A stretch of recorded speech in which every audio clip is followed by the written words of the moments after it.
the ability to commercialize micropayments, you have to be able to sell the ads to those users as they're coming through. So now you're incentivized to gather and harvest your users' information. That's what I think the role of Bitcoin is in terms of resetting that cycle where the data is all being harvested by this monolithic technocratic entity. Each of us has the ability to be the owners and the stewards of our own data. Our technology is going to win. Yo, I'm super pumped, Mr. G. Check, mic check. Power pose. Yes, that's what I'm talking about. Ooh. Yes. Bitcoin. Yeah. BSV. Satoshi Nakamoto. This is what we live for. Straight up. Okay. Kage, do you have the keys to your Bitcoin Lambo? I do, man. I do. It's all clean. It's ready to be gassed up, yo. Gassed up. Take out the ladies for a spin. When you're Bitcoin rolling, then the world's your oyster.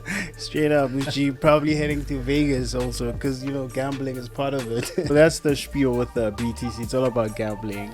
Yeah, Gambling, exactly. and, The one-armed bandit of crypto. Just put a token in there, and you might hit the jackpot. Everyone's waiting for that jackpot, that number go up. But the thing is, there's no jack in the pot, Mr. G. So there's no point on having such wishful thinking when you know that it's out of reality. Yes, but I want to correct you. I think you say there's no jack in the pot. There is jack in the pot. At least in a casino, you've got some poker chips. Yeah. You can hold them in your hand and you can stack them high. We've got our poker chips here.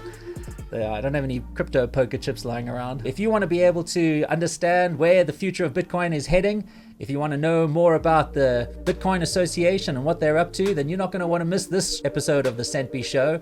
We're going to be interviewing Brett Banfi, who's the community manager, and he's going to be giving us all the inside info on what's happening at the Bitcoin Association and his views on what the future of Bitcoin SV looks like. And if you want to know what that association is all about and how they are making sure that Bitcoin SV stays true to the Satoshi vision, stick around. You don't want to miss this one. Hello everybody, welcome to the Centbee Show. I'm your host Lorien Gamaroff, and my co-host is the excellent, the far out, Kage Ntshingila. Kage, welcome to the show. So, Ms. G? Hey, pretty good. It's a pretty exciting show today. As you can see, it looks a little bit glitzy and glamorous. We're going to be stepping out of our shell and doing something different today, and having our first guest on the show. I hope we cleaned up the dirty dishes and swept the floor today. We did. It's dazzling. We just had to make it look top-notch for our guest, because I think this is a very huge one, like you're saying, especially for the community. It's a very prominent person in the space, and I feel like they've also put on the gloves, the boots, they're doing the dirty work, So it's only rightful for us to actually make some time and actually catch up with a figure like himself. Absolutely. Brett Banfe, if you haven't seen him, we thought he was a great first guest, especially after our Max Keiser show. Yeah. Max is just such a colorful character, and I thought to myself, who can match that color and personality? And of course, Brett Banfe, that's what he's about. Yeah. He's all about putting communities together and getting them engaged and making sure that people are working cohesively together. Yeah. And the spirit of Satoshi Nakamoto is growing and is thriving, and he's got a big job, a big role to play in the community. Huge role, Mr. G. And what I like is the fact that this is more also a global contribution, because we're down here in South Africa, and here we're having a conversation with someone on the other side of the world, So I think it's quite important for us to touch base, globally regarding this tech. So I think it's pretty an epic one, eh? Yeah, that's right. Bitcoin is for the world, right? It's for every single person on this planet. Yep. And it's important that we reach out and make sure that communities across the globe are connected, especially in BSV, where there's still a lot of exploring of the technology, developing of the ideas that people have around how to use blockchain as not just a cash token, but a distributed ledger. There's just so many wonderful use cases and so many different businesses exploring different things. It's really great to be able to speak to those companies and the people who are driving those ideas, those innovators, so that we can all learn and we can all benefit from that. At the end of the day, when we're talking about a network implies connectivity. And every one of us, all our businesses, every person who's involved is connected through this distributed ledger. In the same way we're connected through the internet. Exactly. So having somebody who's involved with community is just such a great thing. And I'm very excited to also understand what is it exactly that the Bitcoin Association is doing? We come from the outside, and we sometimes see the events that they throw, and we've been at some of the conferences. We've seen Brett speaking there, but it's going to be nice to be able to share that information with other viewers out there. In a decentralized world with a decentralized technology, why do we need an association, a Bitcoin Association? And Brett's going to be helping us to understand that. Okay, all right. Are you ready to bring him in? Are we ready to get Brett into the show and share all his insights? I'm ready, Ms. G. Let's get the cowboy in. Here we go. Brett, welcome to the show. Welcome, Brett. Hey guys. Hi Kage. Hi Lorien. Thank you so much for inviting me on the show. It's our pleasure. We this is something we're trying for the first time.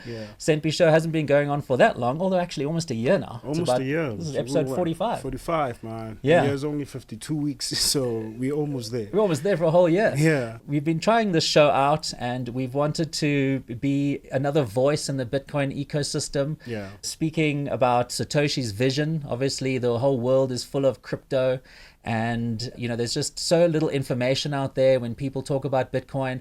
And so we thought, the time has come 45 weeks ago, that we should start adding our perspective and a different take on BSV from an African perspective, I guess. Although obviously BSV isn't African and Centbee isn't an African wallet. This is the first time we're actually trying an interview. And, last week we did an episode about Max Keiser. And I think it's just perfect that you join us now for this interview, because you're a very personable character as well. Your involvement as a community manager means that you need to be able to get communities together and rally people and make them excited about things. It's a pretty difficult job, man. Yes, it's a difficult job. Make them feel like there's a community. Just for interest's sake, before we dive in, I don't know if you watched any of the talks at the Bitcoin Nashville 2024 conference where Max Keiser was on a panel. Unfortunately, I did not see that most recent Nashville BTC conference, no. It was pretty epic. There was Donald Trump talking about Bitcoin, and there was RFK Jr., there was Edward Snowden. A couple of politicians. And then the usual suspects, Michael Saylor, now Kathy Wood. We thought that it was the perfect conference to be able to just go and isolate some of the silly comments that were made and then really make fun of them. If you haven't checked the Max Keiser episode, give it a watch and let us know what you think. What we want to start now is dive into your backstory and who you are and all that. So Brett, your position at the BSV Association seems like a difficult job, but I'd like to take it back like a notch. What kept Brett busy before joining this madness? Well, thank you again for that great intro. And I just want to say that it's such an honor and a pleasure to be your first guest on the show. I look up and admire you both. The hard work, it forges something in us. When life comes at you very easily, you don't need to rise to the occasion. In fact, you slink to the occasion. And in some cases, it's natural to desire, an easy life. I mean, who wouldn't want to just be laying in a hammock all day? There's nothing wrong with wanting the finer things in life. But it's really the constant pressure of trying to reform the world into a better world for our children that really pulls something out of us. I think that I admire you both for that, because that is, to me, the hallmark of the Centbee Show. It's about the call to a new generation, a next generation, the page tomorrow is unwritten. We could follow the wisdom of the crowds. We could follow Max Keiser's philosophies, etc. That option is available to us. But by those who come to the Centbee Show realize that they are at a fork in the road, and they can choose that easy path where everything gets solved for you. All you have to do is buy a little bit of Bitcoin, and you'll just get rich. You don't have to do any work, or actually, can we, look at this as tools for the next industrialization, the digital industrialization of money and our economy? Just because metal was invented, or just because the Bronze Age, just because they formed metal, this or something like this, doesn't mean that the world is completely solved for them. That, don't worry, there's all homes will build themselves, and all roads will build themselves. No, there still needs to get out there and to construct the world that you wish to live in, and be the change that you wish to see, as Mahatma Gandhi said. So I really admire you, and it's a true honor and privilege and blessing to be on your show. What I wake up and want to do in the morning, what I apply my efforts and my energy to, it's where my passions are. Unfortunately, I wasn't necessarily the best student in school, despite being a really sharp mind. I'm quite bright, but schooling just wasn't necessarily for me. It was the same with my father. He wasn't necessarily the best in school, despite being, in my opinion, a really brilliant innovator and a really brilliant entrepreneur. So what I realized was that I had to apply my efforts to the things that I truly cared about, that I was passionate about. That began when I was very young in just dancing. I was a breakdancer and started to teach breakdancing when I was young. When you're seventh grade, eighth grade, or whatever, the ability to impress the girls at your local school, that appealed to me a lot, and I had a lot of fun being the one that knew how to do all these crazy dance moves, etc. And really play that out into a pure love for music. So it began with just a love for dance, into a love for music, live music, and concerts. Especially. So I started to work in the concert music industry, promoting. My dad was really good at sales, so I got lessons in sales and entrepreneurship at the kitchen table, and so I started doing my own promotion, started working with local bands. I transitioned that love for music, and that's where some of my love for community and the value of community comes from. Transition that into, working out in Colorado. I began in Philadelphia, but transitioned to Colorado, working with an organization that took kids from to concerts and events, college kids, etc., so that they could be able to party. Maybe they want to do some drinking or some things on the bus, and they can take this party bus to a concert and then take it back. And we would put live musicians on the bus. We would hold concerts where the musicians would get on top of the bus and play in the parking lot. And we would, bring our camp chairs and all be sitting around. This was about connecting with other people, about the things that you love, and of ultimately transition that into this passion for Bitcoin, really seeing that Bitcoin is these are digital roads. You need to have physical roads to build a sense of community that travels to these concerts and events and all have fun, but what about the digital roads? When I grew up, going back even before I was into dance, I was into communication across, internet relay chat, IRC, things like that. I had, when I was 10 years old, 11 years old, I had friends all over the world, and to this day, it wasn't the wisest thing, because there's maybe a lot of crazy people out there.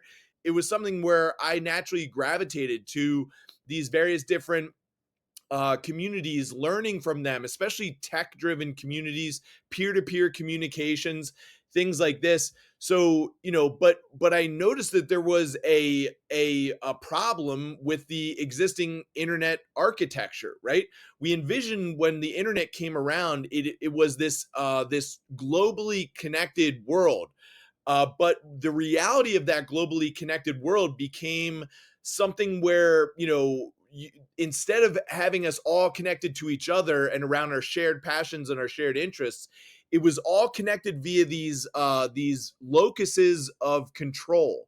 Those locuses of control turned out to be the technocratic, technology providers, whether that's your internet service provider or Facebook or, Google. These digital basically stomping grounds where everyone had, digital watering holes, so to speak, where all of the, animals have to come and they have to drink from the same watering hole, right? But now your information becomes available. Now they have all this captured information about you. And when you leave the watering hole and go back to your domicile, your home location, now they can track you. They can target you with ads. They can do all of these things that become invasive, that we think of this as a shared village, right? That we're all, we're all accountable to each other in this shared village. However, there's one person in the village, or in this case, maybe two, Facebook, Google, et cetera, that have an unfair advantage over the rest of us because they have, they have the access to all the behind the scenes information about what everyone is doing. So on the surface level, we're just talking about Bitcoin. We're just talking about the ability to exchange payments with each other. But just below the surface, right underneath the payments layer, there's a core digital information infrastructure layer that is keeping track of everyone's information, and really disrupting the Bitcoin, or disrupting the payments economy is one way to bring a revolution to, the digital economy. But what it really does is by disrupting the payments infrastructure and the payments economy, we're getting below the layer of that, and we're changing the way that our information is tracked by these globalist organizations, and the ability for the censorship of that information as well. So that's what I wake up and I get motivated and passionate about doing every single day.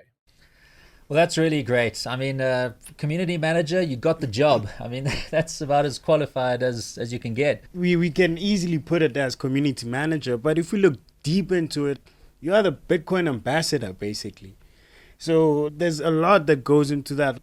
How would your day look like? Yeah, and I think it's a great question, and it's a great recognition. The ambassador role is something where it calls something out of you, but you call something out of that role as well. It's a mutual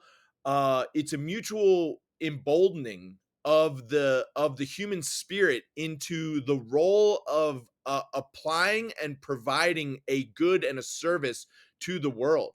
And so this is something that I think, our generation really is one of the first generations to identify and to take action towards its development.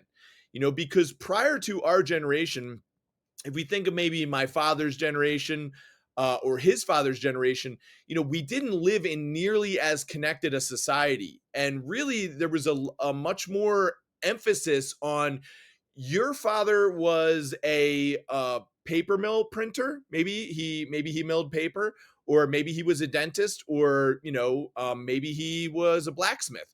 So you would grow up and you would learn those skills, and because your father, or in some cases your mother, was the bastion of all of that knowledge and of all of that information, and that information, we're not just talking about the day-to-day information as well, but we're also talking about the information that is passed down through generations.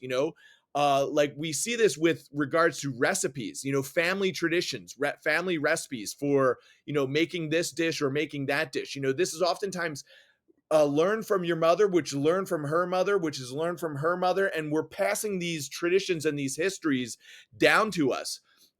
So a lot of times when we prior to our generation, we would just turn to our grandparents, our parents, as the repositories of the entirety of the world information. And that had some really good qualities to it, right? Because now we get this very specialized knowledge about, okay, well, normally when you need the dough, when you're making a pasta or when you're making bread, most people do it with their fingertips, but we do it in our family with our knuckles, and you get a better flavor out of it when you use your knuckles, right? Like there's this specialization and this craft and this honing of how you apply yourself in the world that is very family centric, and that is beautiful. But then there's the other side of that, which is that, I grew up in the United States of America, but my family heritage goes back to Ireland and to Italy. And most of their heritage is all really built into just Ireland and Italy, So they don't know anything about the culture of the Japanese, or they don't really know anything about the culture of Africa and the instrumentation of Africa, et cetera. So while on the one hand, I have this very specialized knowledge that gives me this familial history and this tradition, on the other hand, it's very centralized into the locations where we grew up from. So maybe my family knows the rich history of herbs and spices that that go into great bread that grow in the region of Ireland, but maybe they don't know anything about, what herbs and spices in, Eastern Tibet are really great to use in a dish, etc. Right? In order to get that knowledge, you have to go out. You used to have to go out and physically travel around the world, and there was a lot of brave people that did that and were voyagers and seafarers of culture, learning that in this specific region, that they use this herb and spice, and in this region they use this herb and spice, and bringing that back. But really, the globalization of information with the internet, the age of the internet, really made it so that, whereas in the beginning, we use that example of the watering hole, we're all, going to these local watering holes and we're learning information from our neighbors, just like if you're at a water cooler at an office building or something like this. Now with the age of the internet, you actually have for the first time this global connecting point.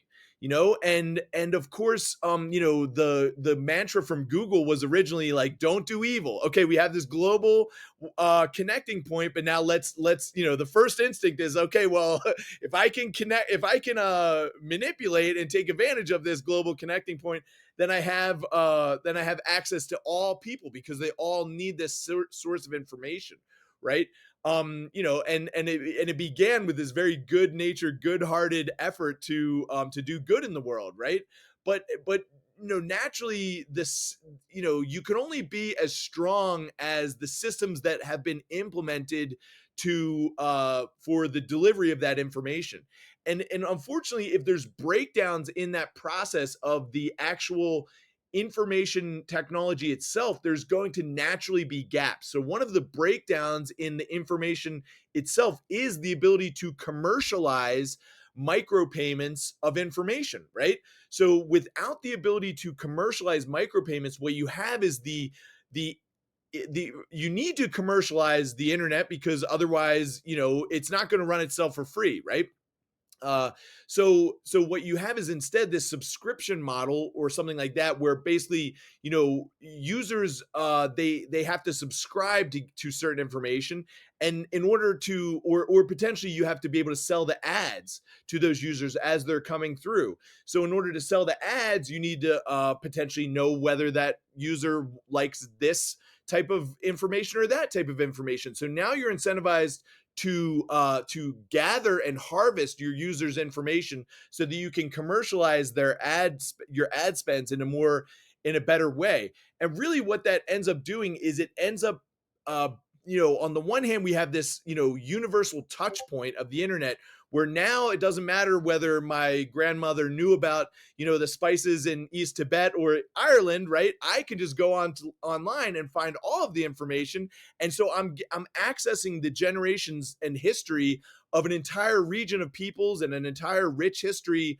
of families that I've never been to, I've never met. So on the one hand, that's really good, but on the other hand, at the same time, there's this accompanying need to commercialize that and to harvest my data and feed it back to me in the form of these ads.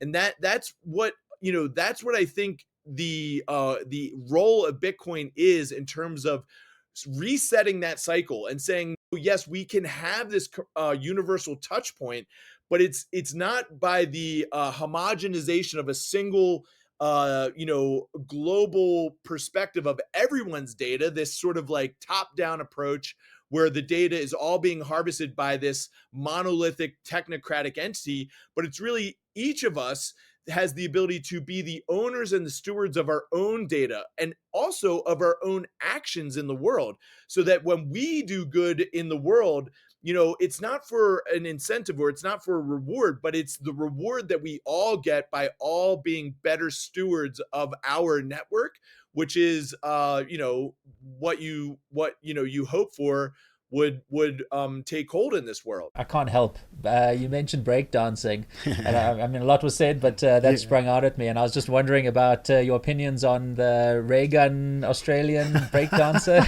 Did you see that?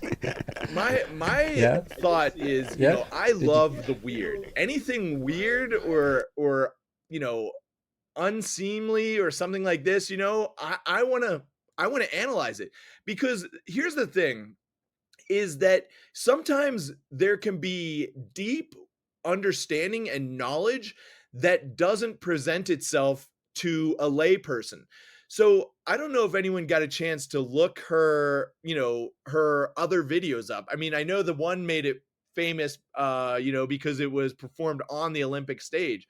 But if you go back and look in YouTube at some of her other performances, I mean, she deeply understands and is a brilliant dancer, I think.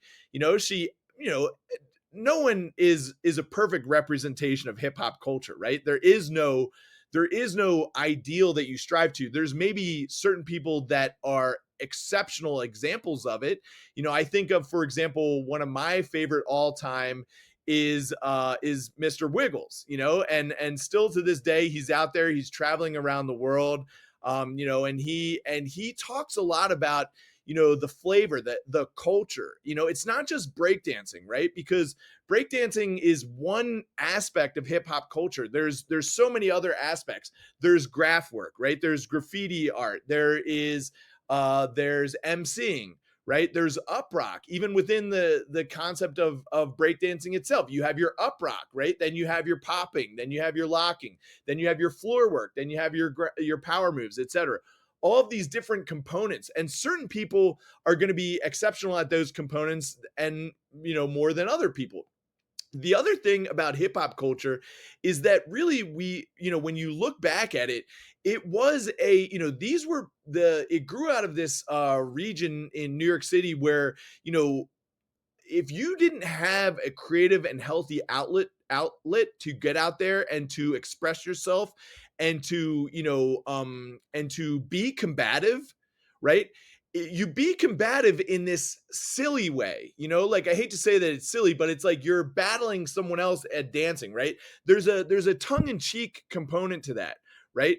You're battling them in this way where at the end of the day you can be brothers. Because if you weren't doing that, you might be taking that same energy and battling them with knives, or battling them with guns, or battling them with fists and beating them up in the alleyway. This is a culture where you're growing up, and you need to prove yourself. You need to assert yourself. And what we saw was, like, this culture of pure creativity, pure acceptance of who you are. One of the things, you may not realize, but if you think of the Tribe Called Quest, that album cover art, the Tribe Called Quest album cover art has Keith Haring's art. Keith Haring was a gay white dude, and like, you probably couldn't imagine, off the top of your head, oh, that's probably a huge culture clash with the emerging hip hop movement of, the 1980s in New York City. No, it wasn't, because he was being purely authentically himself. That was Keith Haring. And you know what he had? He had love for his fellow man. That's the essence of hip hop culture. It's not about trying to live into the shadow of someone else's vision of what you should be as a hip hop culture, or as a hip hop advocate or ambassador, right? It's about being deeply true to yourself, and taking that and being willing to put it on a global stage, and not shying away from someone else that has an opinion that you don't meet their criteria. So on the one hand, part of me looks at Ray Gun and sees the dancing and says, you know what, I've never seen any dancing that looked like that. Maybe a little bit, she mirrored some components of a hip hop culture that I'm familiar with.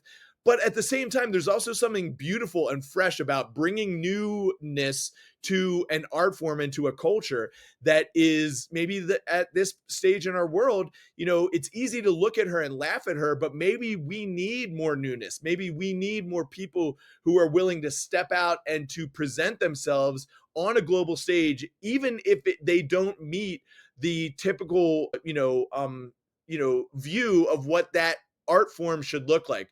So I applaud her, and you never know, 20, 30 years from now, everybody could be doing the ray gun, The kangaroo. Brett, what you said is so insightful, and I'm now a fan of Reagan. Actually, yeah. But when it comes to the uninformed, glad to hear it. Yeah, I'm a fan of her too. Yeah, but as far as the insight, to the uninformed, something can look strange or bizarre or out of place, but when you actually learn about it, you realize there's a method behind the madness. And to me, that speaks about Bitcoin. When it comes to crypto, the narrative around Bitcoin since the beginning has been about decentralization and hiding from the man or fighting the man or resisting the man and the government and all that. And so when people are faced with the idea of a regulatory compliant blockchain, that to them seems weird and strange, just given that they're uninformed. Do you think that's maybe the problem that people have today when we talk about Satoshi's vision for a compliant, regulatory friendly, low-cost cash network? Because crypto has been the opposite of that. Do you think that's why there's so much pushback to Satoshi's vision? Yeah, I do. I think that it's hard for humans to invent themselves. I think that it's an opportunity that we have where we're so much better at looking and mirroring and copying. I always say that we're not as good at speaking and about expressing ourselves as we are at interpreting expression. So this is one of the reasons why our history as a species of voicing ourselves, of language, etc. I mean, this is much more new in our ancestry. Like maybe it's only a couple thousand years old, or 10,000 years old, or something like this. Whereas our capacity to observe the world around us and draw and infer information from what we're watching is millions of years old. It's billions of years old, right? Because we go back to our prototypical, even multicellular, single cellular organism history, and we're all the time interpreting the world around us. Only newly have we been offering our opinion of things to the world.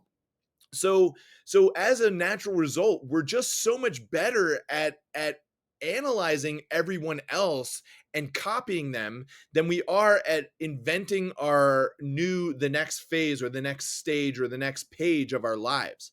And so an example that based on like what you were just saying that comes to mind is the example of, I don't know if you have children, or I think you do, but if you can recall that moment where you took your child to their school for the very first time, right?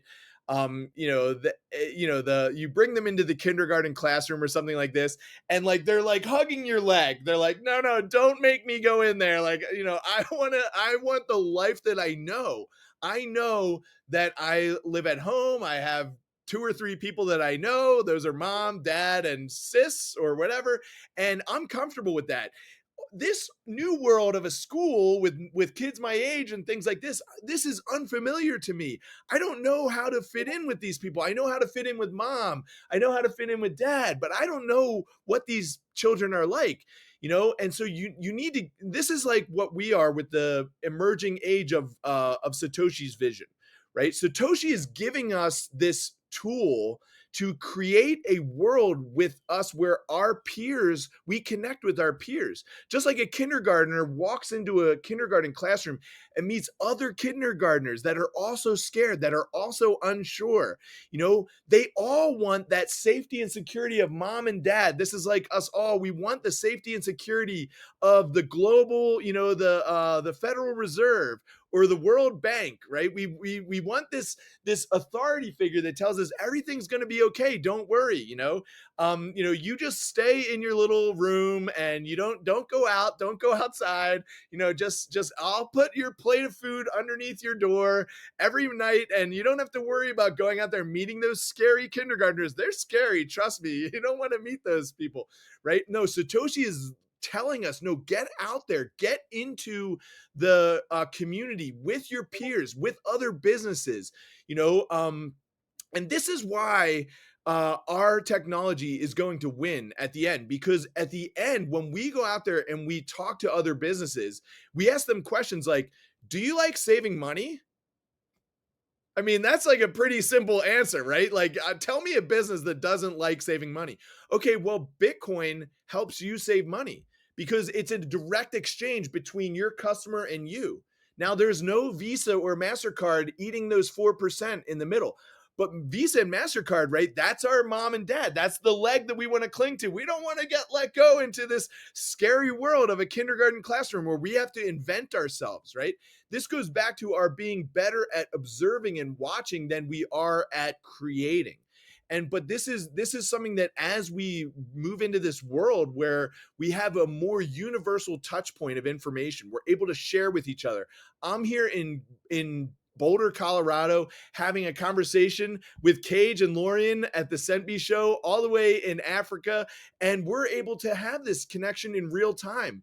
As this develops, this is our learning who each other are, that we're not so scary. That yes, you might be in a kindergarten classroom with me as a brand new student, or as a company that is experimenting with building on Bitcoin, et cetera. We're all doing this together.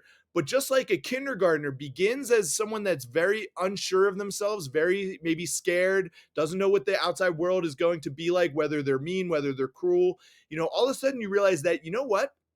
I can be who I am. And I'm worried about a kid being mean to me in school. Maybe that means that I shouldn't be mean to another kid. Maybe I look at a new kid that's coming into the classroom and saying, hey, you know what? You might not know your way around here. Let me show you. This is where the scissors are. This is where the construction paper is. This is where the balls are. And we can play during lunchtime, etc. And now we're teaching each other, and we get this value out of each other. We form this small world network. And that is really what Bitcoin is about. It's about developing a small world network where the closer you come into each other, the less mom and dad have to say about whether or not we're doing things exactly the way that they envision, right? We have agency. We learn what life is like for ourselves, and it may not exactly perfectly fit with the world that MasterCard and Visa envision for how economies work. This is a brand new age, and we get to create that. Yeah, and just to expand on that, not many people know that there are many different versions of Bitcoin. There's Bitcoin BTC, which is what everyone sees on the exchanges and the finance news networks, and that's everyone's hoping gets to be $1 million if RFK is not in the running anymore. If Donald Trump turns America into a superpower. But there's also Bitcoin Cash and BSV. And so I'm just interested to know if you could just share what led you to Bitcoin SV, given that obviously the other cryptos, Bitcoin, BTC, just is so popular. Yeah, so it really came down to, I need to learn things on my own. I have a voracious mind. I have to understand the why. And this goes back to why I wasn't that good in school. Because when the people that tend to be the best in school are the ones that accept everything that's told to them, right? Like you're not supposed to ask questions. You're just supposed to memorize that this happened on this date and this was the reason why, and we've already figured it out. You don't need to do any of the thinking or any of the analysis, right? You just need to memorize. And people that are really good at memorizing, they can be great at school. And I was actually quite good at memorizing. But I also wanted to all the time be challenging the information and saying, but why? Why is this, so this is the example with what you mentioned, the real Bitcoin, BTC versus BCH versus BSV. Okay, well, BTC, that's the real Bitcoin. That's what a lot of people are going to tell you, right? But why? Why is it the real Bitcoin? Oh, well, don't worry about why. We've already figured out for you. You just go back to your little room. We'll put your food underneath your door for you at the end of the night. And you just go on believing your little, the world that we've manufactured for you. And I just refuse to accept the world that is manufactured for me. I need to go out there and I need to explore and innovate. And so the more that I started digging into, well, why is it Bitcoin? What is Bitcoin? How does Bitcoin work? Eventually what you do is you go back to the Bitcoin white paper. So, okay, this is brand new. Again, a lot of people, this requires a level of commitment that most people just aren't willing to do, right? Because it's work. You have to go and you have to read. Oh, geez, I got to read. Okay, well, like, sign me out. You know what I mean? I'll just accept whatever's told to me. I'd prefer to do that than read, right? No, okay, not only do you have to read, but you have to understand. You have to present logical arguments. You have to consider those logical arguments, right? You have to imagine. Okay, so now it's not just reading, it's not just understanding, it's also you have to imagine, because we're imagining a future where, we're all interconnected, we're all using the Bitcoin network to exchange peer to peer. Well, immediately once you add the reading, the understanding, maybe you could still, come to this conclusion that maybe BTC is Bitcoin, because there's a lot of really brilliant experts out there that present a pretty good argument and case for why BTC is the way to go, small blocks are the way to go, et cetera. But once you start to imagine that world and say, okay, yeah, that makes sense in this small room with 20 people. Yeah, like maybe small blocks is fine for us because, who needs all of those transactions? But now when you imagine a world where it's 8 billion people that are all using this network, I mean, if 8 billion people were to all use the BTC network, it would take a log jam of information that would, be monumental. And so now that's when you realize that they're speaking out of two sides of their mouth, right? Because you say, okay, once you imagine it and you imagine this world where we're using electronic cash, and then they say, oh, well, the reason why my model still works is because you have to imagine that it's not actually electronic cash, right? It's this digital store of gold, or it's this digital store of value. So now you go, oh, okay, I'm starting to put two and two together now. I see why, like I've read, I've understood, I'm following up until this point, but it's when you get to the imagination side of things, when you can actually imagine it implemented on a global scale, that you realize that actually that's where their model breaks down. And the reason why it breaks down there is because they want to change the narrative about what it actually is. So the example that I use of this is, like, for example, we have two vehicles that are parked outside of my driveway right now. We have a Porsche and we have a Volkswagen Beetle or something like that. So we take the hood ornament off of the Porsche and we put that on the Volkswagen, and we take the hood ornament of the Volkswagen and we put it on the Porsche. And now I look at you dead in the face and I say, that is the Porsche right there, and that is the Volkswagen. Well, it doesn't matter what the hood ornament is. It doesn't matter what the insignia is on the vehicle, right? When you actually lift the hood up and get underneath and look, okay, well, what is the performance side of this machine? You realize that it doesn't matter what you call it. A rose by any other name still smell just as sweet, right? That you get inside that Volkswagen Beetle and you're going to go 0 to 60 a lot faster than that Porsche will. And that's just because it just becomes a question of semantics at that point. Right.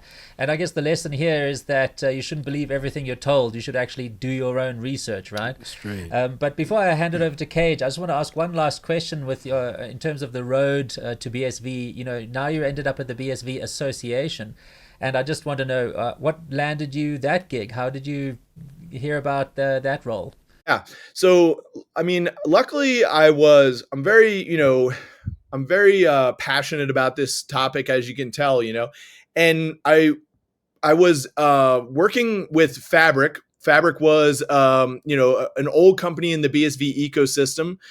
And I got in touch with this woman from Fabric named Karen Wendell. So yeah, for those that aren't familiar with Karen Wendell, go back and listen to the New York City speech where Karen Wendell delivers a keynote presentation at the London CoinGeek conference. I believe it's London. There's a small chance that it's New York City, but either way, I believe it's 2021 and around September or October. And go and listen to her presentation on the future of tokenization and the custody of assets. I found that speech to be just brilliant. I had to reach out to her. I had to contact her and just let her know how inspiring her content was. For those that are watching this show and think, that all of this stuff is happening. This great network of Bitcoin is being developed, and you're watching the Centbee Show, learning from Kage, learning from Lorien, but this world doesn't apply to you, right? I would challenge you with that. I would say that's not true. This does apply to you.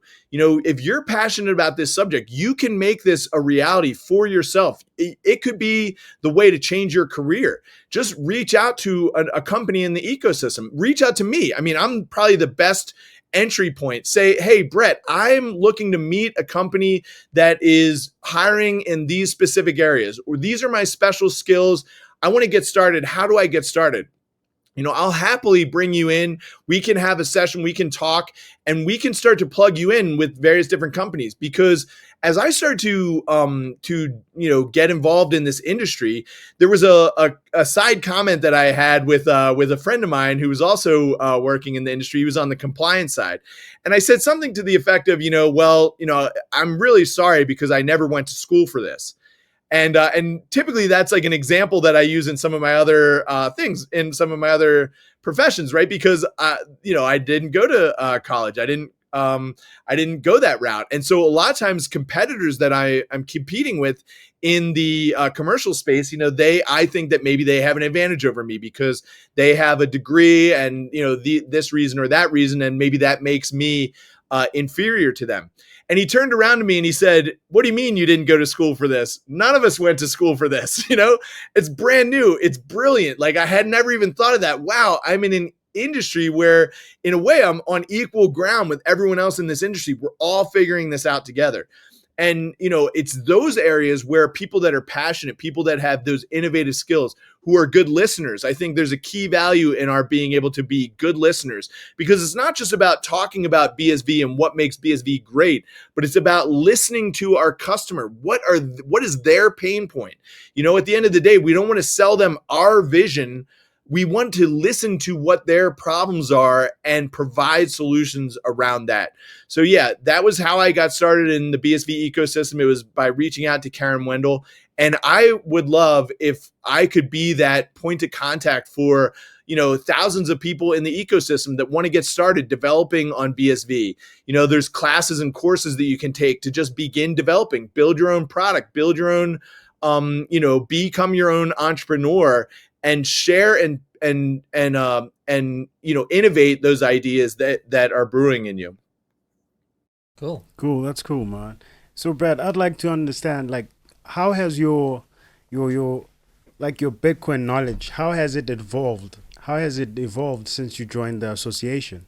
Yeah, it's a great question. So I'll never forget one of the first times that my mind was blown in Bitcoin, which was someone, I think it was actually, unfortunately, it was Max Keiser that said this to me, and I didn't understand, but he said that you can message, Bitcoin is also a message network, that there's messages on it. I thought, what do you mean messages? This is just money. Money doesn't have messages. What do you mean? I had no idea that there was this data side. They talk about Bitcoin. Bit is the representation of the data. Coin is the representation of the money. And it's actually the combination of the merger of the money side and the data side that create this key innovation. So, my first leap in terms of my knowledge of Bitcoin began with Max Keiser and began with the idea that it could be more than just money. And I think a lot of people experience that. When I talk to people in the real world and they say, well, what do you do for a living or something like this? And I say, I'm in the Bitcoin world, their first thought is always, oh, that's just money. All you do is you buy a little bit, you wait till it goes up in value, you sell it to a greater fool, right? And they don't understand that what it actually is a complete reimagining of the digital infrastructure layer. That we talk about at the BSV Association, the Mandala Network. The Mandala Network is about the miners at the center of the network, the node software at the center of the network, that's gathering all of the transactions and compiling those into blocks. That's where you have to be in order to be a node. That's in section 5 of the white paper. Satoshi details the 7 or 8 steps that it requires to be a node.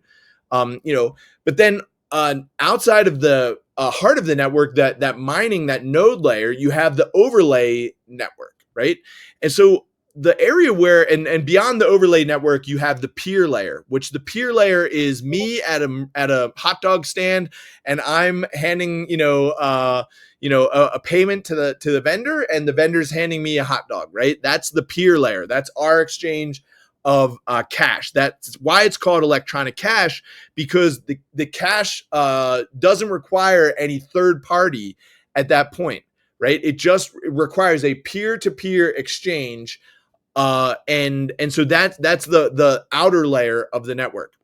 But the layer that I find myself more and more fascinated with is this overlay network, because at the end of the day, the concept of overlays have so many applications to our culture and to our ability to connect as people, right? When you talked about the political race in America, we have different overlay networks, so to speak, that represent those political parties, right? We have our red overlay network and our blue overlay network. And, these different networks are all the time in conflict with each other. They're all the time trying to establish dominance over each other. But the problem is that it's real people at the heart of all of this, right? It's real people that have real wages, that are, facing real struggles, real hardships, and so many times when these overlay networks, they become disconnected from what's at the base layer, what they're sitting on top of. There are these ideas that sit on top of real people. And, I think that we need to get back to those real people, what those overlay networks are on top of, and be of value, be of service to the people that are in our network. And at the end of the day, when we could do that, then we solve the problems of the conflicts of our various different overlays. And this is what BSV uniquely enables, because, it's very famous for this concept of cooperative competition. That it's actually in our striving to compete with each other. It's actually in our striving, like you could imagine it that we're two power lifters in a gym or something like this, right? And we have a competition to see who can lift the most weights. Now we could approach that 2 different ways. We could work to compete with each other. We could both challenge each other to get into the gym to pump as much iron as we can, right? Or I could wait until you're leaving the gym and heading into the locker room, and I could club you in the back of the head, right? And then you're down for the count. I'm going to lift more weights than you, but it's not because I drew the best out of me and I challenged you, and on an equal playing ground, we competed at the same event with the same ability, and I just outcompeted you at that because I pulled out a resource that was in me that I maybe didn't even know was down there. This is because I took the easy way out. I sabotaged you. And so this is the opposite of cooperative competition. It's in BSV enables this cooperative competition where the nodes at the heart of the network are competing with each other to find more and more transactions. And it's their competition that allows the overlays to have a healthy network on top of the peer layers, so that the ultimate benefit is that we get cheap, fast, peer-to-peer transactions with no intermediary party. And what's ironic is that was the vision of Bitcoin from the very beginning. It's very difficult for people to understand this because sometimes technical jargon stands in the way of their understanding the key ideas that stand at the heart of the network. Right. Thanks, Brett. So I just want to ask now, focus onto the association itself, the BSV Blockchain Association, I think it's called. Mm-hmm. And, we're aware of it, and we know that there's educational forums and other events that are being held. I was at the DevCon, that's right, in London, at the London Blockchain Conference. Mm-hmm. And that's where a lot of developers met up and spoke about new tech. But could you just give us some more insight into the BSV Association, a little bit more information about what they do? in this world of decentralization, I guess it always seems strange to think of an association kind of marshalling people together or organizing things or keeping communities connected. The idea of decentralization, the way the world has come to understand it, is that there is no association or organization. No structure. It's a kind of a free for all. So I'd be interested to know more about the association and its purpose, its mission, and the kinds of initiatives that you guys are taking. Yeah, absolutely. And maybe I'll make an analogy for you. One of the things that makes Bitcoin unique is that it is proof of work, and it's a public network, right? Anyone can contribute. I could contribute a block to the Bitcoin network if I really, well, first of all, I'd have to get pretty lucky because I only have a laptop, right? Which is not much computing power there, but I'm not shut out of the process. It's just unlikely. Right? This is how I think systems need to work. Because, for example, if we just use America as an example of this, right? I'm just a citizen of America. I have to abide by all of the rules that have been formed and that have been built into the Constitution, and all these various different layers, these overlay networks of what being a steward of the American vision, the American ideals, how to be good to our neighbors, things like that, But at the same time, if I strongly disagree with something, or if I strongly agree with a model that has yet to be introduced to the system, I can do enough work to get to the top of that chain, to get closer to the center of the network. And then once I'm in the center of the network, I can build a narrative and a case for this new model, what I see as being vital to helping the liberty of, the American body and the American Republic, et cetera, right? So this is like our vision of being able to build on the Bitcoin network, even though we may not have many resources, right? We just continually strive towards our goals. The reason why I'm using this example and bringing it back to the association is to say, all of that is true, but there is something very unique about the Genesis block. I can propose new information for the Bitcoin network, et cetera. I can propose maybe potentially, new amendments to the Constitution, but the Constitution is somewhat like the Genesis block, right? Bitcoin, everything links back to that Genesis block. And as far as I understand, that Genesis block is actually unspendable. Right? Because it is an anchor, and it's that anchor, it's the necessity of that anchor that allows the decentralization of everything else, right? So going back to this, we have, like America could be, you could consider that it has a Genesis block, which is that Constitution, or maybe even the Declaration of Independence or something like this, right?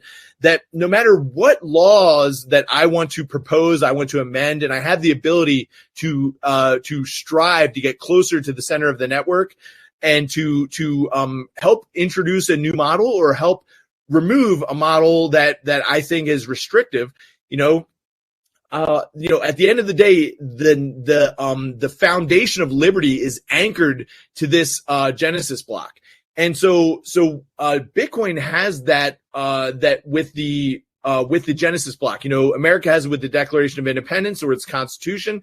Bitcoin has that with this Genesis block, and it's key as far as I understand that the Genesis block is actually unspendable, right? Because it's actually the anchor of that block that allows for the decentralization of the rest of the network, right? And so the association, it sort of fills in that role of being an anchor towards the stability of that Bitcoin protocol, and this hasn't been something where, it's not like this is like an evil plan that got hatched, like, oh, we're gonna, come up with an association that will have a vision over the entire network, et cetera, right?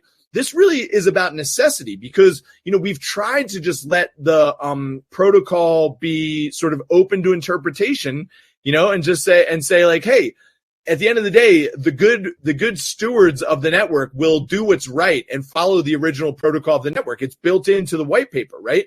I mean, you can't get much more clear than that. Like, the honest nodes will never accept a dishonest block as part of the honest chain. And when you add a dishonest block, when you add an attacking block to an honest chain, number one, you're creating a tip. You're creating a fork tip of the network, right?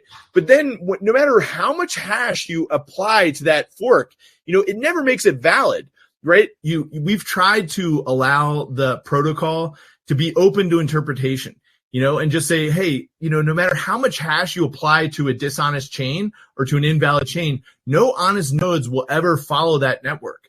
And one of the key innovations of Bitcoin is the ability to use proof of work to signal other nodes about following the honest chain. And the honest chain is spelled out in the white paper, that what a Bitcoin transaction looks like. I mean, we've all seen that graphic on the very first page of the white paper that shows that you hash the transaction and the signature of the previous transaction with the new output spend, et cetera. And then you send that over to, the new, that's a valid Bitcoin transaction. And you can't get any more fundamental, than that. The problem is like, this would be the equivalent of, like, in America, we have the freedom of speech, right? And this is a fundamental, this is the First Amendment, right? So let's just say, for the sake of discussion, that we try really hard to change there's some people that stand against this concept of the freedom of speech. They don't want us to have that. So they try to remove that amendment from the Constitution. They can't do that. The freedom of speech is permanently in there. It's impossible to remove. But what they can do, they can go over to the people at Merriam-Webster Dictionary, and they can say, okay, here's what we're going to do. We want you to take the word speech, and instead of saying it's what people put out of their mouth, right, as like words and things like this, we want you to say that it is the right to be enslaved. Okay. And so they do that. They change the word in the dictionary, and then they don't need to change the law because you have the right to freedom of speech. It's just that when you open up the dictionary and look, what does speech mean? It means the ability to be enslaved. So yeah, you have that right. We fixed that problem. We don't need to take the amendment out. Well, this is the same ability of people to say, okay, well, we want a dishonest chain tip, and we want honest nodes to follow it. Well, we can't get them to put their honest hash power behind this. So what we'll do is we'll change the definition of a Bitcoin transaction using SegWit, and then we'll tell them that, hey, this isn't no longer a dishonest chain. This is the honest chain. Follow us, and we're going to build the Lightning Network. This is going to lead to 10 years of great innovation. Never mind that it's 10 years of spinning the tires in mud, so they're changing the goalposts, right? And so on the one hand, the association, it's understandable that it stands as a sort of a oxymoron, an association to a free and open network. Well, what does that even mean? A decentralized network? Isn't that counterintuitive to the concept of free liberty and open public network and all of these things? And I would argue that it's not, in the same way that the anchor of the Genesis block is necessary for the decentralization of the rest of the network. Yes, I think I understand what you mean. One of the people that we respect and admire at the association is Conor Murray, who is the steward of the protocol. Yeah. And you talked about the Genesis block, and it's it is set in stone. You can't spend the coins there. Yeah. It defines a starting moment for the blockchain, and of course, we have the protocol now, which is set in stone. And the steward of the protocol, that's his role, is to ensure that all commercial entities and everybody who's working in blockchain adheres to the Satoshi Nakamoto protocol, so that we can have this community, this wide community around the world. Yes. And I just want you to zero in though on any other functions. We know that there is an educational aspect to the BSV Association with the Academy, but is there anything else that we're not aware of that the listeners could be interested to find out about the association and the role it plays and the steps it's taking to drive BSV adoption in the world? Yeah, absolutely. So, one of the other main aspects of the association's involvement is to really foster growth in the ecosystem. And that includes, recently I spoke with Xiaowei Liu, and maybe, I could reach out to Xiaowei as a second guest on the Centbee Show. I think he'd be a great guest to bring on because he has such a valuable and unique perspective. But, one of the things that Xiaowei mentioned to me, first of all, for those that aren't aware, Xiaowei Liu is the founder of Scrypt. It's spelled lowercase s, capital C, and then RYPT, Scrypt. And it is a domain-specific language for TypeScript, which means that everyday ordinary developers that are aware of TypeScript, there's 30 million developers with TypeScript knowledge in the world, they can begin leveraging the value, the tools, and the capabilities of Web3 on the BSV blockchain, including smart contracts, all types of DeFi products, things like this can be implemented using custom transactions, custom script, using this domain-specific language, basically using the most widely known developer language in the world, TypeScript. But he told me that one of the challenges that we face in this, in this world of BSV development, et cetera, is that if you compare it to a chain that maybe doesn't work, like Ethereum or something like this, the developers come in and they're at least familiar with the core repositories of the developer language. Solidity, it's not very, it hits you right in the face as soon as you get in the ecosystem. There's one language, you have to use that. There's one template for smart contracts, ERC20 for NFTs, ERC, I think 719 or something like this. For fungible tokens, there's these very core protocols. So you get a disadvantage, which is the ability for that tooling to scale on chain. If you actually achieve a success, then your gas fees and all these things, these create massive problems for you down the road. But in terms of getting out of the starting gate, you do have a lot of availability for you in terms of figuring out which tooling to get started with. That was something that maybe was a little bit lacking in the BSV ecosystem at the start, because a lot of the tooling that was being developed, this was being developed by different companies on their own dime. And a lot of times it was being developed to solve a specific need that was unique to that company, not a broad need that was, held by the entire ecosystem and the entire network. And so really the association took a look at that and saw that this was an opportunity. This is an opportunity to develop and to own and to maintain these core repositories for building smart contracts, for templating, tokenization, standardization of protocols, tooling, Paymail, peer exchange, all these things that enable a developer to seamlessly get started with implementing a Web3 solution for their product.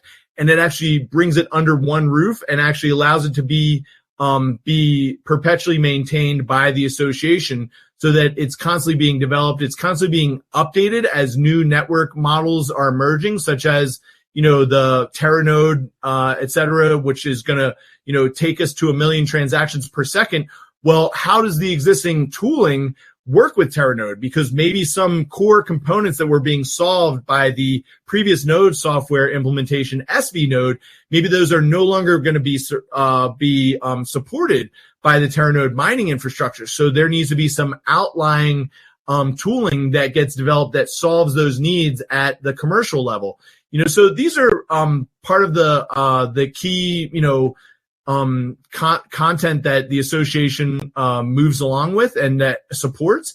And in addition, they have the role of just basically stewarding the network from an education level to various different universities. We just announced a partnership with University of College London for their money initiative, their Future of Money initiative. We also announced a recent partnership with the University of Zurich for a Web3 advanced studies and blockchain program that they're doing. So it's really about, taking this tooling that we see as being foundational technology to the next 20, 30 years of digital infrastructure development, and really bringing that education out to our universities and to the broader public. So you mentioned Teranode, and we're aware of Teranode as it is meant to be a massively scaling Bitcoin node. Yeah. What role does this association have in that? Are there developers at the association working on Teranode, or is that a commercial project being developed outside? Yeah, that is key engineers and developers that are working on the Teranode project from the association, and the association, in a way, is sort of like a lab, where the key values and the core values of that we've been talking about this entire time about an open digital economy, the ability to exchange peer to peer, the ability to have high throughput, decentralization. All of these things, these are core foundational values that the association, stewards and represents. But then it's not just about how do we theoretically imagine a network that operates this way. It's also about what are the nuts and bolts and the practical application of being able to implement this on a global scale. And, Satoshi originally outlined this back in 2009, 2010, articulating that Bitcoin could already scale faster to higher throughput than Visa with existing hardware, and that it scales horizontally. So it doesn't mean that you don't build an endless road to nowhere just because you can, but you really scale. It's economically tied. Bitcoin all the time is at the heart of it is economic vitality. But the key is that what makes BSV unique is that it includes that imagining component where we're not just building a economic model that is sustainable for 7 transactions per second because that's the existing throughput, that's the existing understanding and knowledge of Bitcoin today in 2024. We need to lay the groundwork so that in 2044 we have a network that doesn't need to change, that still uses those same standards. Just in the same way that TCP/IP still, although many different components of our web revolution, our Web 1 and our Web 2 revolution have come and gone and new innovation has come along, we still have the same underlying protocols that sit at the bedrock layer of that network. And that's what we're building today at the association. And that does require the imagination element. Right. And you mentioned that there are code repositories for developers to be able to integrate Bitcoin services into their own apps. I know that we're familiar with some of those. We're using some of that at the moment, the BSV Libraries. Yeah. They're very helpful for Centbee. And of course, Scrypt, which is the smart contracting tool set for BSV. But is there any initiative or any involvement in trying to unify the development experience, or at least from a standards point of view? There are many startups out there right now who want to get into BSV and are probably developing their own bespoke tooling and all that sort of thing. Yeah. Is there any initiative to try and bring them together to ensure that everyone's compatible and has the right standards? Absolutely. Yeah, and again, this goes back to the concept of the cooperative competition. Really what we are witnessing in this, and I think we're in a tremendous moment in time. We're seeing a innovation for humanity that is unprecedented, potentially going back to the advent of fire. The ability for this technology, think about that, the advent of fire, it's still at the heart of so much of our industrialization, et cetera. It's just that we've found new ways to harness it. We've found new ways to utilize it, right? But really, it's still at the heart of our transformation of our culture and our society. We're seeing the digital equivalent of that, the ability to have true micropayments, microtransactions, but at the same time, could you imagine if when fire was the advent of fire, there was a body that came along and said, okay, here's how fire should get used. It needs to be used in only this specific way. that would tamp out the key innovation of the technology, of the transformational capabilities of this. So while we have BSV emerging as a digital equivalent to that transformation, we also want to be careful not to stamp out or tamp out the innovation of how the technology can be used and what standards make sense for developers. So that's why there is this sort of open ability for new commercial applications of the technology to be implemented, to be developed, sometimes to be, funded with, going from the conceptualization stage to the implementation stage, and actually seeing, and this is something that BSV sometimes gets a bad rep for, because actually we run into brick walls sometimes because we try new things and we experience a breakdown, right? Like famously, we've sort of been stuck at this 4 gigabyte block size for about a year and a half now, And so some people can sit on the sidelines and look at us and laugh at us and say, "Oh, look at them. They're hitting a roadblock," but it's only the people that are pushing the boundaries that reach these roadblocks, So when it comes to the standardization and the interconnectivity of all these various different tooling and technology, you naturally run into roadblocks. How do we get our DeFi protocols to connect with our NFT protocols, to connect with the triple entry accounting protocols, to connect with the fiat on-ramps and off-ramps, right? There's many different pieces of this puzzle that all are needing to connect with each other, but it's not one institution or one entity that's coming down and saying, just like, the institution of fire that's saying, this is the only way that you need to use this technology, because there's some people that want to use it to build a campfire. There's other people that want to use it to power a factory, right? And there's going to be different requirements based on what those different goals and those models are. The economic goals are going to be sitting at the heart of that. What is commercially viable and what actually can build a customer base, right? And once we are doing that, now we see that we're actually implementing these standards, not just based on, the perfect world or whatever, because we don't have time to build a perfect solution. But Bitcoin solves an economic solution. It's an economic solution that is imperfect by default. It's imperfect in nature, because you don't need to solve it for the 0.999999%, right? 10 nines is good enough. We don't need to get to 100 nines or a million nines, right? So this is why there's really an open review of standards. There's the association fills a role and a gap in terms of the review of those standards, so that as new innovative use cases of this blockchain emerge, we have the ability to actually look at what is finding some commercial success, and then we have the ability to advocate for that, so that we can build a more connected community. Awesome, thanks, Brett. Okay, Kage. Cool, Brett. Are there any personal milestones that you have set for in the next 5 years? Yeah, it's a really great question. The first thing that I would do is I would just move into a space of imagining. Again, that is something that some of these other chains don't have the ability to do. And, in that space of imagining, the future is completely unwritten, right? The first thing that would, to me, signify success would be that the messaging is being received.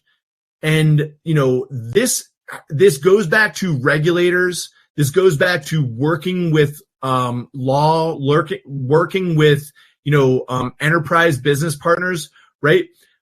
It's really easy in a technology's nascent development to build a social use case for a incomplete implementation and use that social use case to sort of try to get the honest implementation of it to make concessions, right? We see this with BTC. We see some improper implementations of the tooling and the technology and its capabilities. We see some social acceptance of those by some, core developers, some key some key groups like Blockstream and, like the country of El Salvador, something like this. And we can say, okay, that is what we consider to be, valid use case applications, right?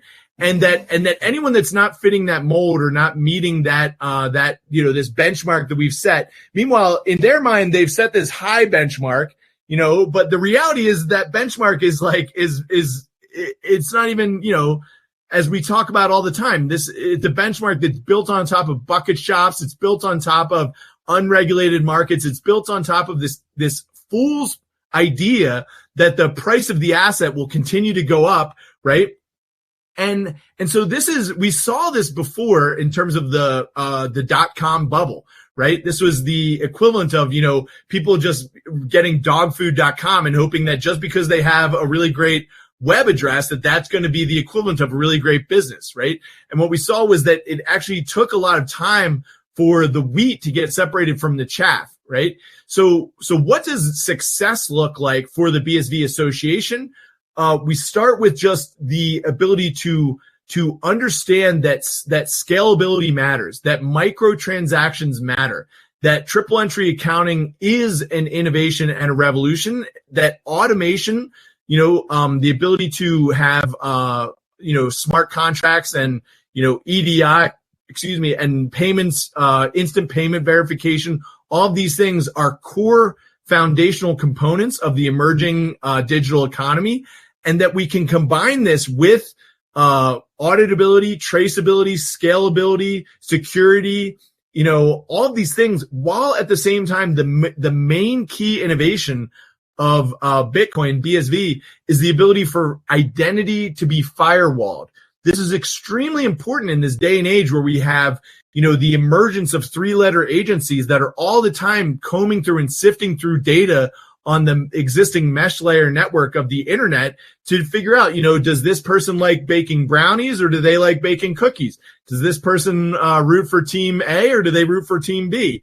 And sorting all of this information into these archetypes of our digital identities, right? What we're doing is we are retaking that digital identity. In some ways, if we look at the movie The Matrix, right? The movie The Matrix is about Neo and Morpheus and Neo. Morpheus wakes Neo up to the idea that he is just a battery in this system, that he thinks that he's in an everyday ordinary life scenario where he's paying for coffee at the coffee shop. But actually what's happening is there's a data capture at that point of sale point that's figuring out, did he buy a latte or did he buy a mocha? Because now that information is helping to craft. If people buy mochas, they're more likely to buy this type of wallpaper. So when we present them an ad, we'll send them this one instead of this one, right? It's this web of interconnected, information about myself where my identity is not firewalled for my purchase patterns, and that information is being used to create this map of the global populace in order to create predictive models of human behavior. And the more that we can like Neo wake up to this reality and disconnect ourselves from this matrix and actually touch grass, get out there and make real connections with real people, to do commerce where our identity is firewalled and we're not having to route our payments through this capture network that is taking 4%. It's like a leech that's on our neck that's all the time capturing this key vitality of our economy and trying to sell it back to us and tell us that it's rain. You know what I mean? When in actuality, what it is. So that's what I would say the start is of success looks like. It just starts with the acceptance of these visions. And I have to say that the Centbee Show, there is no greater example of a network, of a show that is bringing this information to the global populace, that is built from the heart on these foundational ideas of the importance of this. than the Centbee Show. It's really, truly remarkable what you've done in the past 45 episodes. Thanks, Brett. We were going to ask you for a testimonial, but I guess you just gave us one. And it was quite genuine. Yes, we didn't even have to drag it out of you. Thanks, Brett. Yeah. And you mentioned about the firewalling, and I guess, it's important to clarify the whole private aspect of Bitcoin. Even though it's a public, transparent blockchain, the idea is that it's pseudonymous and not anonymous, which means that you can link identities to those transactions. And one of the things that Centbee does as an accountable institution is we need to be able to link identities to our users' transactions. In the event that a regulator comes along and says, who are these transactions, who do they belong to, where's the money going? And it's just an unavoidable thing. If we want to be able to bring Bitcoin SV to the world, we have to comply with all those rules and regulations around finances. It's clear to us, if Bitcoin is to grow, that it can't be this anonymous thing that is maximally decentralized, and that government can't have oversight and they can't have control. And we've brought up many times about proof of work, and you've raised that as well. Yeah. This idea that proof of work is there to make sure that the miners remain honest and accountable. Yes. So it's a very important thing about Bitcoin. It is open, it is free, it is for everybody. Yeah. But just like the association is bringing sense to the madness, aligning people, standardizing things, bringing software and standards to the world, it just means that we can all start working together in a community, Brett, which seems to be exactly your role, to bring this global community together so that we can work together and we can achieve great things together. Absolutely. And we all benefit from each other, and this is the great vision that Satoshi had. We don't benefit by us all accepting a one set of rules, or one set of ideals of what a good human life looks like, because some of us want to go live on a boat and some of us want to live on the top of a mountain, and we should be able to transact on a peer-to-peer payment layer where it doesn't matter whether you are trading fish or whether you're trading goats or whatever, whatever it is, you have the ability to do a peer exchange, a direct peer exchange, whether you're in Tanzania or whether you're in Montana. There is a digital road that connects all beings into one digital economy. And it's not, I tend to think of money as energy, and I think that money is the energy of our cooperative powers, capabilities, and so when we are transacting with each other, from Tanzania to Montana, etc., we have an energetic connection with each other. And, it's when we link with each other, that we become truly formidable. They say that, that you only use 6% of our brain. I don't know if you've ever heard that, but, Einstein supposedly said we only use 6% of our brain or something like this, right? Well, similarly, we only use 6% of our economy or something, because we're all the time disconnected from each other. And the Visa networks and the MasterCard networks, they're the common access point that everyone has to go back to, and they take their pound of flesh out of us, but when we can remove that layer, when we can be on even terms with each other, it sets the stage for us to break bread with each other across the table, to learn from each other's values, to take part, to root for each other's successes. Because your success, it naturally becomes my success. I'm a part of your network. The more that we expand the BSV network, the more businesses are leveraging the opportunities that this network creates, it means that the prices go down for everyone else.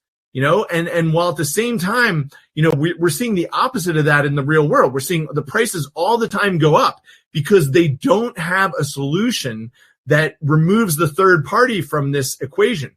So the third party has to constantly be be funneling more and more money into the network to create a false economic vitality. And all that does is it devalues the rest of the network. And of course, that money goes to the people who are closest to the center of the network, right?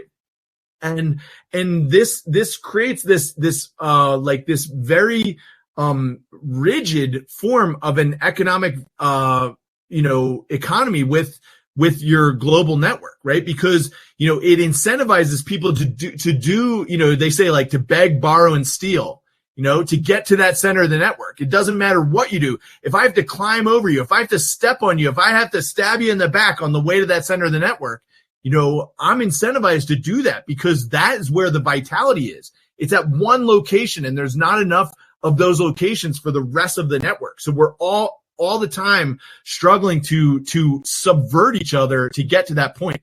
Whereas the flip side of using a public ledger is but enabling private transactions means that and with a fixed amount of BSVs that exist in the world means that there's not this threat that suddenly the BSVs that you save today are going to be worth less tomorrow because some supervisor in some institution decided that we should have everyone should have a lot more BSVs or whatever.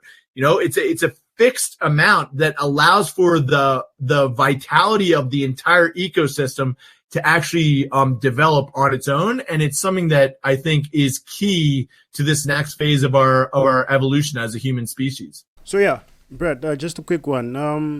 Do you foresee any major regulatory shifts that could impact the future of Bitcoin SV, and how is the association actually preparing for that?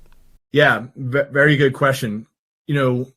I think that it's one of the key components is knowledge. It's just understanding. We've traveled so far in so little time. I know that 15 years may seem like a long time to some people in terms of Bitcoin's existence, but it's fairly new. And of course we went from this time period where there was this misunderstanding that Bitcoin was anonymous. We went from a payments we went from a system where Bitcoin was considered to be anonymous and it would be potentially a good type of payment network to use for a criminal network, and now we see that lots of different members of criminal networks have been caught simply because they used Bitcoin, and it's actually the worst type of network to use for criminal activity because it's immutable. It's completely traceable all the way to the back to the Genesis block. The difference is that ordinary casual payments are not, right? Because the identity is firewalled. So from the regulatory side, I think the main things that need to happen are continuing ongoing conversations as more and more information is being shared, that actually it's the best of both worlds. It preserves privacy for ordinary, everyday, people, just like in the Fourth Amendment. In the United States, we have a protection against the unlawful or unwarranted search and seizure. If I'm walking down the street, I might look suspicious, but looking suspicious is not a just cause to stop me and go through my backpack. I have a protection and I have a right against that. And I think that is a sacred right that is held dear by many people. But just because I have a right to not be searched and seized, for unwarranted means doesn't mean that if there is a legitimate reason to think that I've committed some crimes that my property is off limits. If you can, and this has to do with accountability, traceability, right? Because if I'm a judge and I think that there is and I have a just cause for thinking that there is a reason to search so-and-so's home or something like that with a warrant, if it turns out that reasoning, that warrant was wrong and that the justification was false or was concocted or something like this, there is at least accountability. There's steps, there's processes in place that allow us to go back and say, okay, here's where the breakdown was. you accepted this information, but this source was invalid. So now we need to say, okay, well, if this becomes, habit, we can no longer accept these sources, because, this is the process of a ongoing public, consideration, right? And you're never going to get it 100% right. The reality is that, there's always going to be people that are trying to go around the rules, and yet, the ability for someone to go around the rules does not necessarily mean that my rights should be impeded or revoked or removed. Just because someone could potentially commit some criminal activity doesn't mean everyone should be put in jail, right? Although if you did that, if you put everyone in jail, then you would put all criminals in jail just by the virtue of the fact that, you get them all if you put them all in, so it's this balancing point of like, okay, well, what is the appropriate level of consideration for the fact that, this needs to be traceable, accountable for when it's being used in improper methods and means, while also preserving the liberty that is a hallmark of a free society. And unfortunately, we live in a time where those liberties that are hallmarks of a free society, they're coming increasingly under fire because again, they say that history happens in cycles, right? So, liberty, like the American push to democracy and, the formation of a republic, and the institution of parliament and, things like this, these come from versions of governance where, previously it was under the rule of one specific monarch, say, and when you had a really good monarch, that was loving and kind to the people and wanted, their best interests and all of these things, then you tended to have really good rule, right? Because when one person's making the decisions, and they have excellent judgment, then that does have a benefit to the entire populace. But what it also becomes is an attack vector when you can try to get into those positions of power. And also you have the ability for the corruption of those important points, those important governance points to subvert the health of the rest of the network.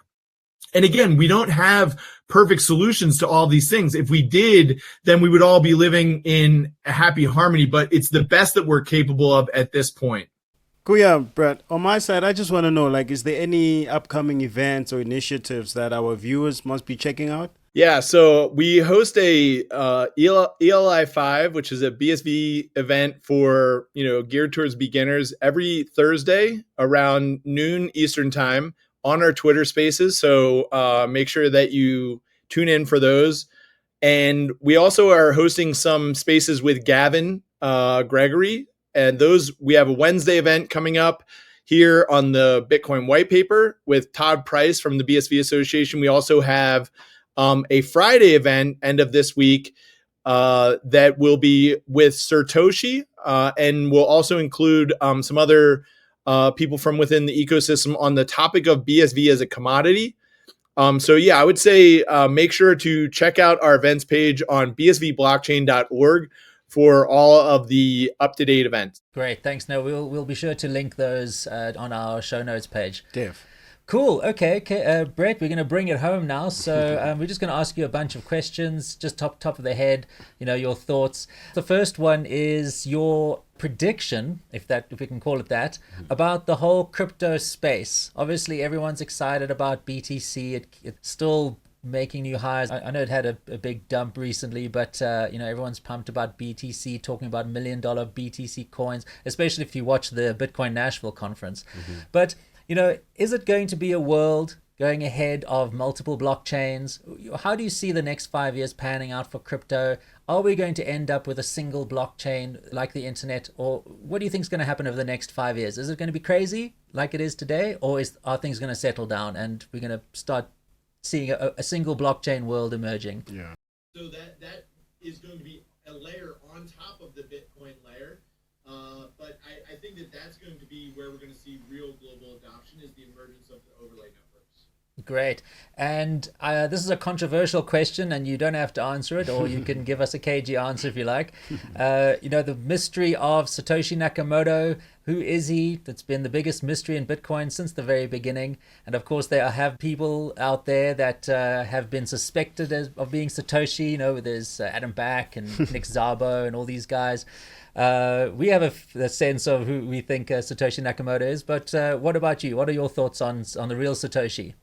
Yeah, well, to me, I think that Craig Wright, whether or not he is Satoshi or not, you look at the body of work of what he has done, and I think you could make the argument that Dr. Wright has been more important and influential to Bitcoin's emergence and development than even Satoshi, because, even if you don't take the idea that they are the same person, which, I think that is a completely rational conclusion to draw based on, his complete comprehensive knowledge and understanding, his own attestations and the attestations of those around him that are closest to him, that have key knowledge about this insight, etc. If you imagine, though, for a second that they're not the same person, that they're separate people, I think you can easily make the argument that he is more important and influential in terms of the depth and breadth of understanding and knowledge that he has put in. And I consider myself to be a very well-read person, but I can't even begin to get into his the depth of his research papers and all of this stuff, like his patents. He's one of the most brilliant innovators, brilliant inventors in the world. He has his finger on the pulse. He understands the importance of scalability, something that Satoshi clearly understood as well. He also understands that Bitcoin isn't a solution for everything. It's just a really great payments layer, and it's a really great tool for automation of data and contracts and accountability and auditability. I mean, Dr. Wright is the world's preeminent securities data and information and integrity and network security professional. He has more accomplishments in that regard than anyone. And of course, he understands that is what's at the heart of the Bitcoin network. And, we're just going to see, it takes time for dust to settle, for true innovation to stand out. And of course, it's also pressure that turns coal into diamonds. So what looks like, a useless resource to some, under the correct pressure conditions can become the most valuable thing in the world. And I think that's what we have with Bitcoin in terms of, knowledge about this system, being a developer, being able to actually take this to the enterprise level and provide tools and services for customers that automate all of the problems with regards to data integrity and all these things. This is going to be a huge advantage in the next 20, 30 years. You've convinced me. I wasn't sure before, but Brett, I think that answer pretty much nails it. So thank you so much. Well, that was a great conversation. I mean, a great interview. I think for our first one, I'm so happy, Brett, that you could make it and make the show for us. It's really exciting to hear about all the things that are going on at the Bitcoin Association, and that they are really competent people who are not just, as you say, just doing what they're told or listening and believing everything they hear. You're actually going out and you're looking into this information yourself, using your critical thinking. Really it's a great role that you are playing there at the association, and we really appreciate you. We really do. And we really appreciate you coming on the show. Yeah. I want to turn that back around to you. I know that I speak for so many people when I say that the genuine energy, effort, the innovation that you pour into the space, I think one thing that we also need to recognize and remember is that, sometimes true innovation begins with not knowing.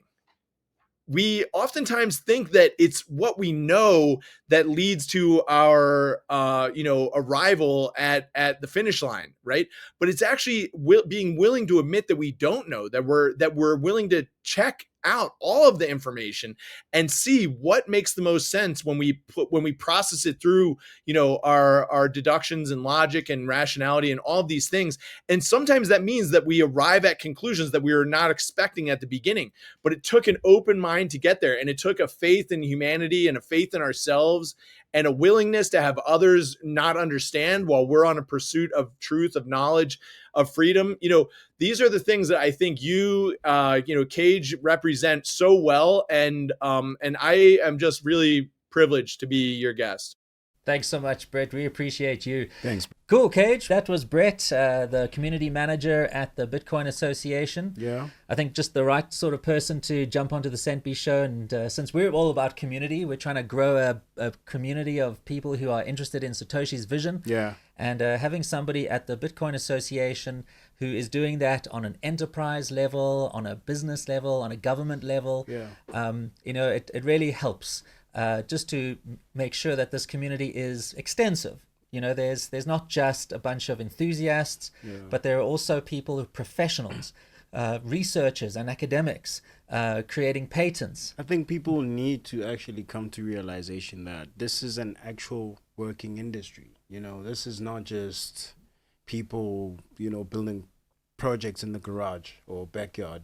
This is serious business. People actually need to look into the BSV Association, the Bitcoin Association, just to actually get the idea of the fact that this is, an actual organization that's in existence to actually push the true messaging about the protocol. Yes, and make sure that there is enough material out there for people to be able to effectively work with it. He spoke about the developer resources that are available, the standards that they are publishing as well, to make sure that developers can interoperate, because it's not enough that we just have a standalone wallet. We need to be able to interact and interoperate with other BSV applications and wallets and that sort of thing. That's the future. We can't even escape that, Mr. G. Yes. Yeah. So what Brett is representing, the BSV Association, this is an organization to make sure that Bitcoin isn't just a hobby tool, but it moves into the mainstream so that it can add value across the world in a unified, sensible way. And really, that's exactly how other technical organizations operate. There's the internet organizations that make sure that standards are in place and people can use the internet properly. So this is a great organization. BSV Blockchain.org is the website. And if you go on there, you're going to see a wealth of information. You're going to see educational videos that are going to teach you every aspect of Bitcoin. You're going to see all the information that they publish in terms of regulations and also the initiatives that they're taking. You know what's crazy, Mr. G? Like such information, like you actually get to pay for it on Varsity. Like this is like proper stuff. That's right. It's free. Those lessons. That's the crazy thing. It's free on this side. That's right. The BSV organization is really there to make sure that Bitcoin, the way Satoshi envisioned it and the way he wanted it, can grow to be able to affect the world in the best way possible and the fastest way possible. But unfortunately, of course, the world is still hooked on crypto. It's that cheap, nasty drug. Well, not cheap, should I say. It's not cheap, Mr. G. It's that serotonin boost whenever you see those charts pumping and dumping that becomes so addictive. I think that's really what people are into. Yeah, I think that's it. It's a high they get from that. Yeah, but because there's no value to it. There's nothing. There's really nothing. It's that nasty drug that gives you that high.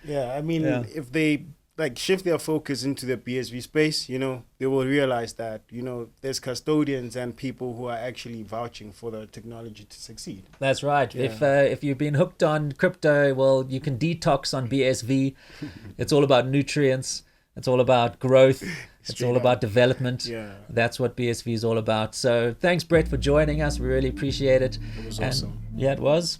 And I think that's about it. Hey, Kage? Actually, that's a wrap, Mr. G.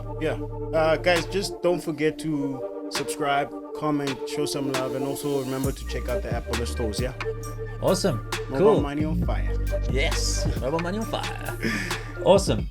All right, everybody. Well, thanks so much for joining us here and watching Kage and I chat to Brett on the Centbee Show. We're planning lots more interviews and more content. There's so much to talk about when it comes to BSV and so many myths to dispel. This is the show where it happens. So we're going to be coming back on Friday next week. Be sure to watch the Centbee Show, and we'll see you soon. Ooh, is that cool? All right, Kage. We pumped. Are we interviewers now?